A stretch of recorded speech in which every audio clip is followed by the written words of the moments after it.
Hello student आज के इस वीडियो में हम देखेंगे क्लास 10 साइंस चैप्टर 2 अम्ल क्षारक एवं लवण। इसमें हम आपके लिए लेकर आए हैं बहुविकल्पीय क्वेश्चन जो कि आपके बोर्ड एग्जाम के लिए बहुत इंपॉर्टेंट है। तो फर्स्ट क्वेश्चन है जिसमें लिखा है, एक छात्र ने नीले लिटमस पत्र को एक अज्ञात विलयन में डुबोया और वह लाल हो गया। यह विलयन संभवतः क्या होगा? आपके पास चार ऑप्शन है, क्षारक, अम्ल, लवण या फिर आसुत जल। आपको ऑप्शन बताना है। तो देखिए स्टूडेंट, इसका राइट आंसर हो जाएगा अम्ल, क्योंकि जब हम लिटमस पेपर को किसी विलयन में डुबोते हैं, अगर वो नीले से लाल हो रहा है तो वो अम्ल होता है, क्योंकि अम्ल जो होता है वो नीले लिटमस को लाल कर देता है। तो यहाँ पर देखिए व्याख्या लिखी है, अम्ल नीले लिटमस पत्र को लाल कर देते हैं जबकि क्षारक लाल लिटमस को नीला कर देते हैं। आप इसको याद कर सकते हैं अनिल नाम से, नील, यानी कि अम्ल नीले को लाल कर देता है और जब अम्ल नीले को लाल करता है तो क्षारक लाल को नीला करेगा। इसके बाद देखते हैं क्वेश्चन नंबर 2। इसमें लिखा है, इनमें से कौन सा पदार्थ गंधी, यहाँ पर ये गंभी लिखा है लेकिन गंधी होगा, गंधीय सूचक के रूप में कार्य करता है जिसकी गंध अम्लीय या क्षारीय माध्यम में बदल जाती है। आपके पास चार ऑप्शन है, हल्दी, लिटमस, वेनिला एसेंस या फिर फिनोल्फ्थलीन। आपको जो भी आंसर इसका है कमेंट करके बताना है। तो स्टूडेंट देखिए, इसका जो राइट आंसर हो जाएगा वो हो जाएगा option number C, vanilla. Vanilla जो होता है ये एक ऐसा सूचक है जो कि गंध बदलता है। लिखा है यहाँ पे, व्याख्या देख लीजिए, वेनिला प्याज और लौंग का तेल गंधी सूचक है।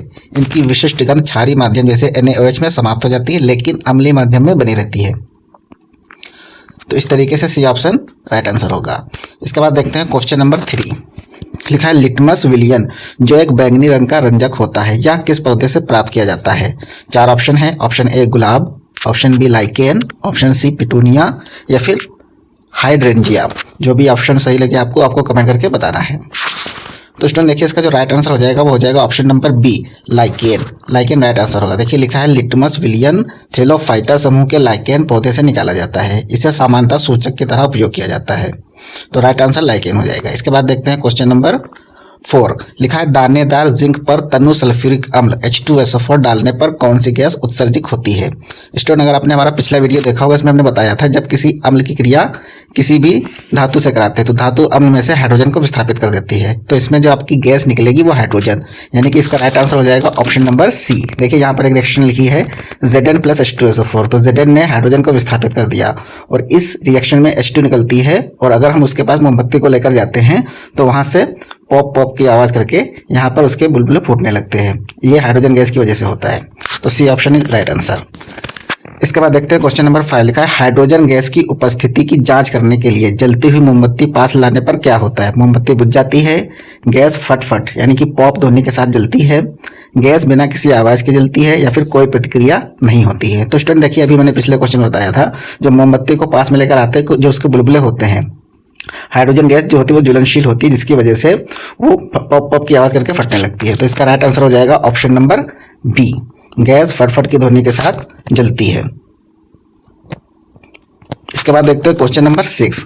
लिखा है, जब तनु HCl सोडियम कार्बोनेट Na2CO3 के साथ अभिक्रिया करता है तो कौन सी गैस निकलती है जो चूने के पानी को दूधिया कर देती है? आपके पास चार ऑप्शन है, option A hydrogen, option B oxygen, option C chlorine या फिर कार्बन डाइऑक्साइड। जो भी ऑप्शन है आपको कमेंट करके बताना है। तो स्टूडेंट देखिए, इसका जो राइट आंसर हो जाएगा वो हो जाएगा option number D, carbon dioxide. यहाँ पर धातु कार्बोनेट जब अम्ल के साथ अभिक्रिया करता है तो लवण जल बनाता है और साथ में CO2 गैस निकलती है और जो CO2 गैस होती है वो चूने के पानी को दूधिया यानी कि मिल्की कर देती है। तो ऑप्शन डी इसका राइट आंसर होगा। इसके बाद देखते हैं नेक्स्ट क्वेश्चन नंबर 7। लिखा है, अम्ल और क्षारक की आपसी अभिक्रिया से लवण और जल बनाने की प्रक्रिया को क्या कहते हैं? तो स्टूडेंट देखिए, आपके पास चार ऑप्शन है, अपघटन, संयोजन, उदासीनीकरण या फिर विस्थापन। जो भी ऑप्शन है आपको कमेंट करके बताना है।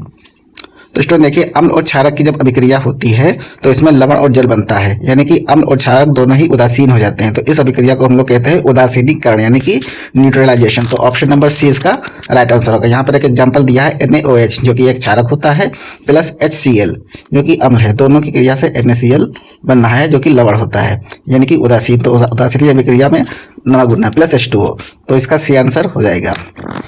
इसके बाद देखते हैं क्वेश्चन नंबर 8। लिखा है, कॉपर ऑक्साइड यानी कि धात्विक ऑक्साइड जब तनु HCl के साथ अभिक्रिया करता है तो विलयन का रंग नीला हरा हो जाता है। धात्विक ऑक्साइड की प्रकृति कैसी होती है ये आपको बताना है, अम्लीय, क्षारीय, उदासीन या फिर उभयधर्मी। तो स्टूडेंट जो भी ऑप्शन आपको सही लगे आपको कमेंट करके बताना है। तो स्टूडेंट देखिए, जो कॉपर ऑक्साइड है ये धात्विक ऑक्साइड है। तो जितने भी धात्विक ऑक्साइड होते हैं ये आपके क्षारकीय होते हैं। तो इसका राइट आंसर हो जाएगा ऑप्शन नंबर बी, क्षारकीय। Option number B is right answer. देखिए नीचे लिखा है धात्विक ऑक्साइड क्षारक की तरह व्यवहार करते हैं क्योंकि वे अम्ल के साथ अभिक्रिया करके लवण तथा जल बनाते हैं। यहाँ पे नीचे लिखा है मेटल ऑक्साइड MB, इसको याद कर देखिए टिक है। मेटेलिक, नॉन मेटल ऑक्साइड ये एसिडिक होते हैं। इसके बाद देखते हैं क्वेश्चन नंबर 9। लिखा है शुष्क हाइड्रोक्लोरिक गैस HCl शुष्क लिटमस पत्र का रंग क्यों नहीं बदलती है? ऑप्शन ए HCl गैस अम्लीय नहीं होती है। ऑप्शन बी लिटमस पत्र खराब है। ऑप्शन सी जल की अनुपस्थिति में H+ आयन उत्पन्न नहीं होते हैं। और option number D HCl gas क्षारीय होती है। तो जो भी ऑप्शन सही लगे आपको कमेंट करके बताना है। तो स्टूडेंट देखिए यहाँ पर जो ऑप्शन दिए हैं इसका सी ऑप्शन सही हो जाएगा। जल की अनुपस्थिति में H+ आयन उत्पन्न नहीं होते क्योंकि जितने भी एसिड होते हैं इनमें H+ आयन होता है जिसकी वजह से लिटमस पत्र का रंग बदल जाता है, लेकिन ये H+ आयन सिर्फ जल की उपस्थिति में ही निकलते हैं। तो ऑप्शन नंबर सी इसका राइट आंसर होगा। जल की अनुपस्थिति में H+ आयन उत्पन्न नहीं होते हैं। इसके बाद देखते हैं question number next, question number 10। इसमें लिखा है अम्ल को तनुकृत यानी कि डाइल्यूट करते समय क्या सावधानी बरतनी चाहिए? ऑप्शन ए जल में अम्ल को धीरे धीरे मिलाना चाहिए। अम्ल में जल को तेजी से मिलाना चाहिए। दोनों को एक साथ मिलाना चाहिए। अम्ल में बर्फ मिलानी चाहिए। तो इसका राइट आंसर हो जाएगा ऑप्शन नंबर ए, जल में अम्ल को धीरे धीरे मिलाना चाहिए। यह सावधानी रखिए। ऑप्शन नंबर ए इसका राइट आंसर हो जाएगा। इसके बाद स्टूडेंट देखते हैं क्वेश्चन नंबर नेक्स्ट। लिखा है कोई विलयन नीले लिटमस पत्र को लाल कर देता है, तो इसका pH मान संभवतः क्या होगा? तो इसका राइट आंसर हो जाएगा ऑप्शन नंबर सी 5। तो देखिए कैसे स्टूडेंट, अगर कोई लिटमस पत्र है वो नीले लिटमस को लाल कर रहा है तो इसका मतलब वो एसिड होगा यानी कि अम्ल, और अम्ल का pH मान हमेशा 7 से कम होता है। तो इसमें 4 ऑप्शन है जिसमें से ऑप्शन सी 7 से कम है। तो इसका ऑप्शन नंबर सी सही हो जाएगा राइट आंसर। तो यहाँ पे देखिए एक्सप्लेनेशन दिया है, जो विलयन नीले लिटमस को लाल कर देते हैं वे अम्लीय होते हैं और अम्लीय विलयन का pH मान 7 से कम होता है। इसके बाद देखते हैं क्वेश्चन नंबर नेक्स्ट। देखा निम्नलिखित में से कौन सा एक गंधीय सूचक है? हल्दी, लिटमस, वनीला, फेनोल्फथालीन। अभी ये क्वेश्चन आ चुका है तो ऑप्शन नंबर सी इसका राइट आंसर हो जाएगा वनीला। इसके बाद देखते हैं क्वेश्चन नंबर नेक्स्ट, रासायनिक अभिक्रिया के संबंध में है। ये लिखा है दानेदार जिंक पर तनु सल्फ्यूरिक अम्ल डालने से कौन सी गैस उत्सर्जित होती है? ये भी क्वेश्चन आ चुका है। इसका ऑप्शन नंबर ए हो जाएगा हाइड्रोजन गैस। इसमें हाइड्रोजन गैस निकलती है। यहाँ पर एक्सप्लेनेशन दिया है धातु प्लस अम्ल, लवण प्लस हाइड्रोजन गैस। इसके बाद देखते हैं क्वेश्चन नंबर नेक्स्ट। लिखा है जब धातु कार्बोनेट अम्ल के साथ अभिक्रिया करते हैं तो कौन सी गैस निकलती है जो के पानी को दूधिया कर देती है? तो इसमें हो जाएगा ऑप्शन नंबर सी CO2। ये भी क्वेश्चन रिपीट हुआ है तो CO2 राइट आंसर होगा। इसके बाद देखते हैं नेक्स्ट क्वेश्चन। लिखा है अम्ल और क्षारक की परस्पर अभिक्रिया जिससे लवण और जल बनता है, तो लवण और जल बनने की अभिक्रिया कहलाती है उदासीनीकरण अभिक्रिया। Option number B is right answer. इसके बाद देखते हैं नेक्स्ट क्वेश्चन। लिखा है धात्विक ऑक्साइड की प्रकृति सामान्यता कैसी होती है? इसका आंसर हो जाएगा ऑप्शन नंबर बी क्षारीय। इसके बाद देखते हैं नेक्स्ट क्वेश्चन। लिखा है अम्लों का जलीय विलयन विद्युत का चालन क्यों करता है? ऑप्शन ए क्योंकि उनमें इलेक्ट्रॉन होते हैं, क्योंकि वे जल में आयन उत्पन्न करते हैं, क्योंकि वे सहसंयोजक यौगिक हैं। ऑप्शन नंबर डी इनमें से कोई नहीं। तो स्टूडेंट देखिए इसका राइट आंसर हो जाएगा ऑप्शन नंबर बी, क्योंकि वे जल में आयन उत्पन्न करते हैं। जो अम्ल होते हैं अगर हम उनको जल में घोलते हैं तो जल में वे आयन उत्पन्न करते हैं जिसके कारण से विद्युत का चालन हो जाता है। यहाँ पे देखिए एक्सप्रेशन लिखा है अम्ल जल में घुलकर हाइड्रोजन आयन H+ या फिर H3O+ उत्पन्न करते हैं। आयनों की उपस्थिति के कारण ही विद्युत धारा का प्रवाह होता है। तो option number B right answer. Next question लिखा है जल में अम्ल मिलाते समय क्या सावधानी बरतनी चाहिए? तो इसका हो जाएगा ऑप्शन नंबर बी, जल में अम्ल धीरे धीरे मिलाना चाहिए। Question number next. लिखा है शुष्क हाइड्रोक्लोरिक गैस शुष्क लिटमस पत्र का रंग क्यों नहीं बदलती? यहाँ होना चाहिए क्यों नहीं बदलती है। तो ये भी हम क्वेश्चन देख चुके हैं। तो इसमें लिखा है क्योंकि गैस में H+ आयन मौजूद नहीं होते हैं, क्योंकि यहाँ पर शुष्क गैस है और H+ आयन केवल जलीय विलयन में ही निकलते हैं। तो इसका राइट आंसर हो जाएगा option number A.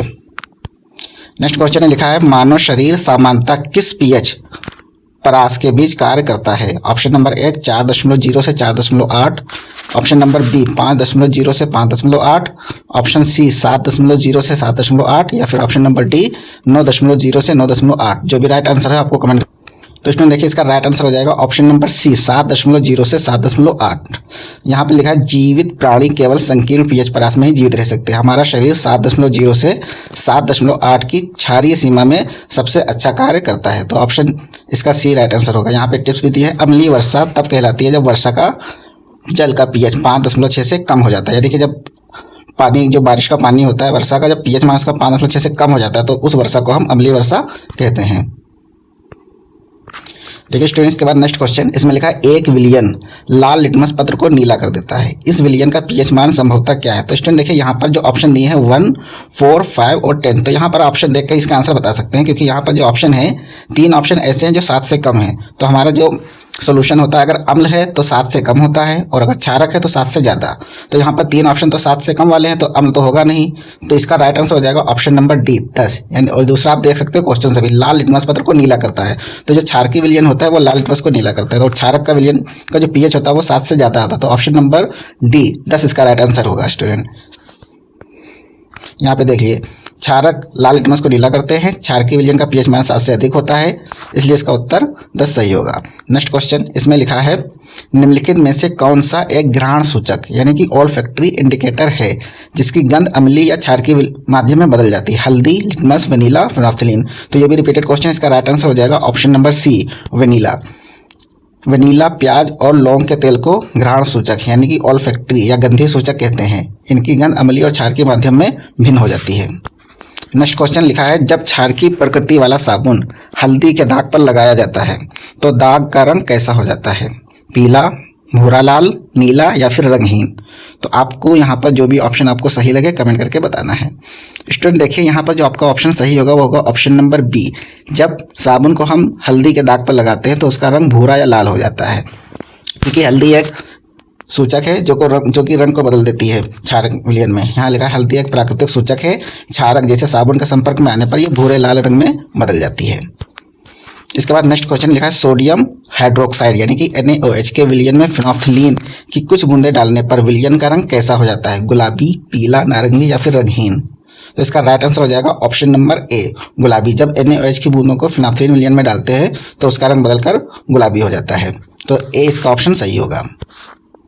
Next question, इसमें लिखा है, जब दानेदार जिंक तनु सल्फ्यूरिक अम्ल के साथ क्रिया करता है तो कौन सी गैस निकलती है? पहले ही आप पढ़ चुके हैं, इसका आंसर हो जाएगा option number C hydrogen gas. यहाँ पर रिएक्शन भी लिखी है Zn+H2SO4 arrow ZnSO4+H2। Next question, इसमें लिखा है, हाइड्रोजन गैस के बुलबुलों के पास जलती हुई मोमबत्ती लाने पर क्या होता है? ये भी क्वेश्चन हम देख चुके हैं, इसमें फटफट की ध्वनि के साथ गैस जलती है। तो option number B right answer होगा। नेक्स्ट क्वेश्चन स्टूडेंट, इसमें लिखा है, धातु कार्बोनेट और अम्ल धातु कार्बोनेट अम्ल के साथ अभिक्रिया करके कौन सी गैस उत्पन्न करते हैं जो चूने के पानी को दूधिया कर देती है? ये भी क्वेश्चन हम देख चुके हैं, इसमें निकलती है कार्बन डाइऑक्साइड गैस CO2 जो कि चूने के पानी को दूधिया कर देती है। इसके बाद है नेक्स्ट क्वेश्चन, लिखा है, अम्ल और क्षारक की अभिक्रिया का परिणाम स्वरूप लवण तथा जल बनते हैं, इस अभिक्रिया को क्या कहते हैं? तो इस अभिक्रिया को हम कहते हैं उदासीनीकरण अभिक्रिया। ये भी क्वेश्चन हम देख चुके हैं। नेक्स्ट क्वेश्चन, इसमें लिखा है, धात्विक ऑक्साइड की प्रकृति क्या होती है? ये भी क्वेश्चन हम देख चुके हैं, इसका ऑप्शन हो जाएगा ऑप्शन नंबर बी क्षारकी। धात्विक ऑक्साइड की प्रकृति क्षारकी होती है स्टूडेंट। नेक्स्ट क्वेश्चन लिखा है, ग्लूकोज और एल्कोहल का जलीय विलयन विद्युत का चालन क्यों नहीं करता? उनमें हाइड्रोजन नहीं होता है, ये आयनीकृत नहीं होते हैं, वे बहुत गाढ़े होते हैं या फिर वे रंगहीन होते हैं? तो आपको जो भी यहाँ पर ऑप्शन सही लगे वो आपको बता। तो स्टूडेंट देखिए, इसका राइट आंसर हो जाएगा ऑप्शन नंबर बी, वे आयनीकृत नहीं होते हैं, क्योंकि जो ग्लूकोज और एल्कोहल होते हैं उसमें हाइड्रोजन तो होता है लेकिन H+ आयन नहीं होते हैं। तो इसका राइट आंसर हो जाएगा ऑप्शन नंबर बी, वे आयनीकृत नहीं होते। यहाँ पे देखिए लिखा है, विद्युत चालन के लिए आयनों की आवश्यकता होती है। अम्ल पानी में H+ आयन देते हैं, लेकिन ग्लूकोज या फिर एल्कोहल H+ आयन उत्पन्न नहीं करते हैं।